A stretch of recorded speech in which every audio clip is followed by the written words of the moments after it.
Qashqarda Chag'anni kutib olish tayyorligi boshlangan.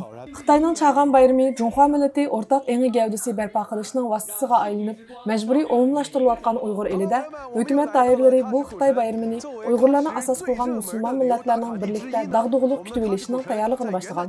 Xitoy taratqullarining xabar qilishicha, Uyg'ur avtonom rayonlik partikum bu yil 28 yanvardan 4 fevralgacha tabriklanadigan Chag'an bayrami mezgilida har millat ommasi Junxo millatining esil madaniyat an'analarini namoyon qilishni, rayonga texnik ko'p sayohatchi jalb qilib, iste'molni jonlantirishni o'tirg'i qo'ygan. Uyg'ur elidagi bu yillik Chag'anni kutib olish faoliyatlarida Uyg'urlarning madaniyat bo'shigi bo'lgan Qashqar shahri markaziy nuqtalarning biri bo'lgan. Qashqar gazetining 3 yanvardagi xabarda Qashqardagi Chag'anlik faoliyatining boshlanish murosimining 31 dekabr kuni Vanda maydonida dag'dug'iliq o'tkazilib, Xitoyning an'anaviy shir o'yinlarining ko'rsatilganligini bildirgan. Xitoy hukumatining 2017-yil boshlangan cho'ng tutquni bilan bir vaqtda Uyg'urlarning Qurbon hayit, Ro'za hayit, Navro'zga o'xshash an'anaviy milliy ham diniy bayramlarni o'tkazishi cheklanmaga uchraganligi ma'lum.